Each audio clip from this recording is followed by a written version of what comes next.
The Vanishing of Emma Johnson and Lily Davis, a 36-year mystery. Um, it was supposed to be an ordinary night out. Two best friends, Emma Johnson and Lily Davis, both 17, enjoying their youth in their small Texas town. But on that fateful evening in 1988, they vanished without a trace. The last confirmed sighting placed them at a local diner, laughing over milkshakes before they got into Emma's red Mustang and drove off into the night. Hours later, the Mustang was found abandoned on a quiet stretch of road, eerily untouched. The doors were locked, the keys were gone. There were no signs of struggle, no footprints, no clues to suggest what had happened in those missing hours. Theories and false leads. The investigation took many turns, but none led to answers. Some believed the girls had run away, but those who knew them insisted otherwise. Neither had taken personal belongings, and both had been excited about upcoming plans. Then came the rumors. A former boyfriend of Emma's claimed he was involved, but his story unraveled under scrutiny. He later passed a polygraph test, and authorities ruled him out. Still, suspicion lingered, and the whispers never truly faded. Over the years, leads trickled in, sightings that led nowhere, anonymous tips that fizzled out. Detectives chased theories from human trafficking to a random abduction, but nothing ever stuck. Their families clung to hope, their hearts trapped in an endless cycle of waiting. A case that haunts a community. Decades have passed, yet the mystery remains. No remains have been found. No definitive answers have surfaced. Just two young lives frozen in time, their disappearance a haunting question mark in Texas history. Someone, somewhere, knows the truth. Should long unsolved cases like this be reinvestigated with modern forensic technology? The disappearance of Sofia Martinez, a heartbreaking case. In 2022, a chilling case unfolded in North Carolina, one that left a community shaken and desperate for answers. Sofia Martinez, a 13-year-old girl, went missing, vanishing from her home without a trace. For 22 days, no one knew where she was. The unsettling part of this case wasn't just Sofia's disappearance, it was the delay in anyone noticing. Sofia's school had failed to report her absence, and it wasn't until the 22nd day that a teacher, noticing something was amiss, contacted authorities. By then, the search was already dangerously behind. A mother's fear and a father's silence. What truly baffled investigators was the role of Sofia's parents. Her mother, who had known Sofia was missing for weeks, never reported it. It was later revealed that she had been too afraid to come forward, fearing conflict with her husband, Sofia's stepfather. The family's dynamics were complicated. Rumors suggested tension and potential abuse within the household, but fear held the mother back from taking the steps she needed to protect her daughter. Both parents were arrested for failing to report Sofia's disappearance in a timely manner, a criminal act that shocked those who knew the family. The arrest only deepened the mystery, raising questions about the family's true role in Sofia's fate. Was she truly abducted, or did something darker unfold within the walls of her own home? The search for Sofia. Despite extensive searches in the surrounding areas and a broad investigation, no trace of Sofia has ever been found.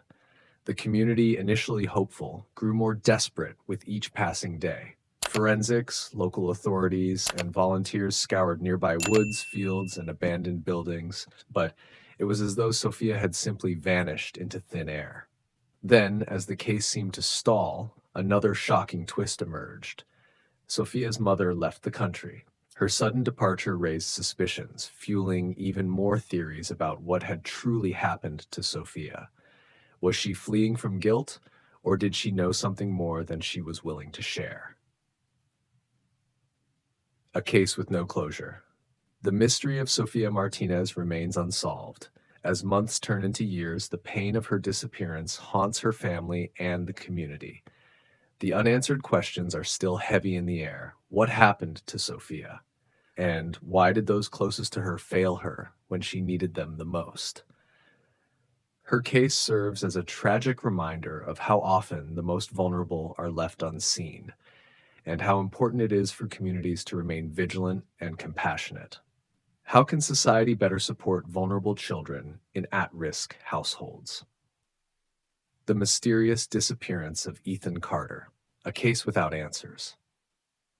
In the summer of 1986, Oregon's county fair was bustling with life. Families enjoyed the festivities, the Ferris wheel spinning high against the clear sky. Among the fairgoers was 15-year-old Ethan Carter, who had made plans to meet his sister under the Ferris wheel after spending time at the event. But when she arrived, Ethan was nowhere to be found. What seemed like an innocent meeting spot soon turned into the beginning of a long and agonizing mystery. The last sighting, witnesses later came forward claiming to have seen Ethan in a tense struggle with a man near the fairgrounds. But their accounts were inconsistent and the details were unclear. Some said the man was wearing a dark jacket. Others could only recall vague, conflicting descriptions. Despite several reports, no one was able to provide any solid evidence to confirm that Ethan had been taken by force or if he had simply wandered off. Theories and rumors. As days turned into weeks with no sign of Ethan, the investigation began to take on darker and more speculative turns. Rumors swirled around the small town. Some believed that Ethan had accidentally overdosed on drugs, possibly behind the fairgrounds, and his body had been secretly disposed of. Others whispered about a shooting incident, a reckless act that led to his untimely death, with his body buried somewhere near the fairgrounds.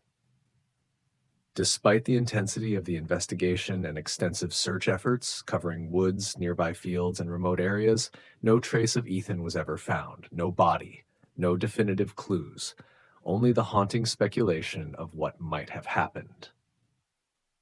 A community left in suspense. As the years passed, Ethan's case became one of Oregon's most chilling and unsolved disappearances. His family, still clinging to the hope that their son would one day return, never stopped looking for answers. The fairgrounds where he vanished were revisited, the search efforts intensified, but with each passing year, the truth seemed to slip further away. Ethan Carter's story remains one of those unsolved mysteries that continue to haunt those who were close to him. Was he abducted, or was his death a tragic accident? Why have so many details about his final moments remained unclear? A tragic silence. More than 3 decades later, no new evidence has surfaced, and the case of Ethan Carter remains cold. His disappearance serves as a reminder of the many unknowns that can exist in even the most ordinary settings: a county fair, an evening under the Ferris wheel. The mystery of Ethan Carter is far from over. His family still waits for closure, and his case remains a lingering question in the hearts of many who knew him. Do you believe rumors can sometimes overshadow the truth in missing persons cases? The disappearance of Isabella Reed, a case of deception and secrets. In 2011, Isabella Reed, a 20-year-old college student from Pennsylvania, made a sudden decision that would forever change her life and the lives of those who loved her. She told her family she was going on a spontaneous trip to Miami with her boyfriend, Noah Thompson, a relationship that had always seemed relatively ordinary. But after she left, Isabella never contacted her family again, and her phone was mysteriously disconnected soon after. As the days stretched into weeks with no word from Isabella, her family grew frantic. Something wasn't right. Isabella, who had been close to her family, would never simply disappear without a trace. The boyfriend's suspicious behavior. The first lead came when authorities tracked down Noah Thompson, but his story seemed to shift every time he was questioned. At first, Noah claimed that he and Isabella had a great time in Miami, but that she had suddenly decided to leave without warning. He didn't know where she had gone or why she had chosen to cut ties. However, his refusal to cooperate with the police raised even more questions. He provided conflicting accounts of their trip, and his reluctance to help law enforcement only added to the suspicions surrounding him. As the investigation continued, authorities uncovered pieces of evidence that seemed to point towards something far more sinister. Bloodstains were found on a sheet in Noah's apartment, and shell casings were discovered nearby. It was unclear whose blood it was, but the discovery led investigators to wonder if Isabella had met with foul play. The presence of the shell casings further deepened the mystery. Were they tied to an altercation? Had Isabella been harmed? The evidence raised more questions than answers. Noah's erratic behavior and the presence of suspicious evidence made him the prime person of interest, but he refused to fully cooperate with authorities, remaining tight-lipped about his role in Isabella's disappearance. Despite these red flags, without a body or definitive proof, the case became more complicated. A missing person and a web of secrets. As the weeks turned to months, Isabella's case grew colder. The search for her continued, but her fate remained unknown. Friends and family speculated that Noah knew more than he let on, but without concrete evidence, they couldn't be sure. Had she simply run away? Or had something far darker occurred? What was clear, however, was that Isabella Reed was never meant to vanish into the shadows of uncertainty. Her disappearance was no accident. It was the result of a hidden, unresolved story that her boyfriend, Noah Thompson, seemed determined to keep buried. To this day, Isabella's whereabouts remain a mystery, and the unsettling question lingers. What happened to her in Miami, and why has Noah refused to tell the truth? Why do you think some individuals like Noah refuse to cooperate in missing persons cases? The mysterious disappearance of Rachel Moore and Jessica Bennett, a Halloween tragedy.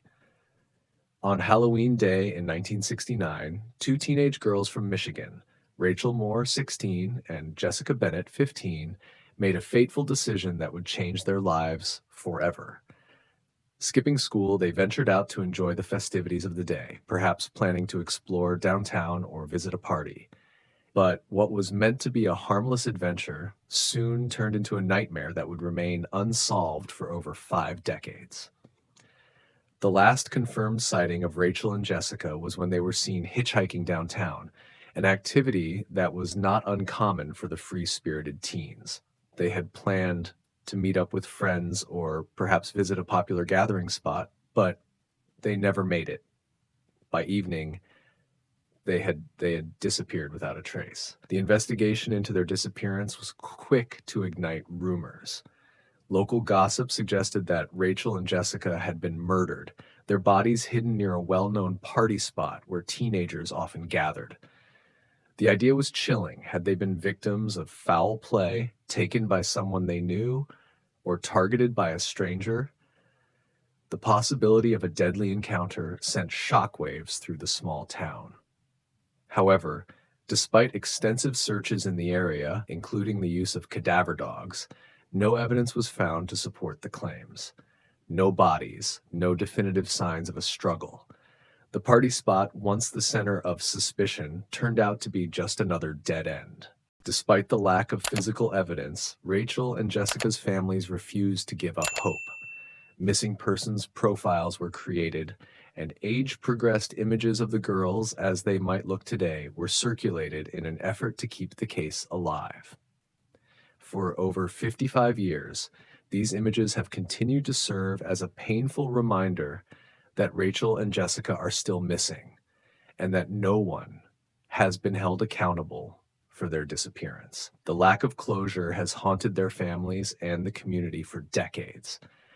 Each Halloween, as the town remembers the disappearance of these two girls, the questions remain. Were they victims of foul play, or did something more complicated unfold that day? Though the investigation has grown cold, the case of Rachel Moore and Jessica Bennett remains a haunting example of how some mysteries refuse to be forgotten. With no new leads and no closure, their families are left in a painful limbo, holding on to the hope that someday, somewhere, the truth will emerge. The story of Rachel and Jessica is a painful reminder of how easily two young lives can vanish, leaving only the questions behind. What happened to them that Halloween, and who can answer the questions that have lingered for over half a century? What do you think could be done to keep missing persons cases alive even after so many years? While each missing persons case is unique, certain patterns and commonalities emerge when we examine the stories of individuals like Sofia Martinez, Ethan Carter, Isabella Reed, and others. One of the most prominent factors is the last sighting, often involving friends or acquaintances, with some reporting seeing the person with suspicious individuals. In many of these cases, conflicting reports about the circumstances of the disappearance arise, sometimes leading to more confusion than clarity. The ambiguity surrounding these last moments makes it incredibly difficult for investigators to piece together what really happened, especially when details are inconsistent or unreliable. Another recurring challenge in these cases is delayed reporting. Whether due to fear, confusion, or indifference, the longer a person's disappearance goes unnoticed, the more difficult it becomes to find leads or evidence. The window of opportunity for finding answers shrinks, especially when witnesses provide accounts that are vague or contradictory. Without clear and reliable testimony, investigators are left to follow false leads, which often stall progress or direct them down wrong paths. Moreover, many of these cases lack critical evidence, no bodies, no clear forensic clues, and in some cases, no tangible connections between the missing person and any potential suspects. This lack of evidence only heightens the frustration of both law enforcement and families who continue to search for the truth despite the many obstacles. Perhaps the most heart-wrenching aspect of these cases is the enduring pain and uncertainty felt by the families of the missing. The lack of closure, year after year, can take a significant emotional toll. Loved ones are left to wonder, what happened? Where are they? Why hasn't anyone been held accountable? As time passes, memories fade, but the unanswered questions remain. Despite the passage of time, many families refuse to give up their search for answers. They continue to push for investigations to remain open, and they keep the memory of their loved ones alive, hoping for a breakthrough that could bring closure and justice. The disappearance of a loved one leaves behind a void that no amount of time can truly fill. As we reflect on the heartbreaking stories of those still missing, it's important to remember that their families continue to search for closure. The mystery may persist, but the fight for justice never stops. Thank you for watching and supporting Story Karam. Your engagement with these stories is vital in keeping the voices of the missing alive.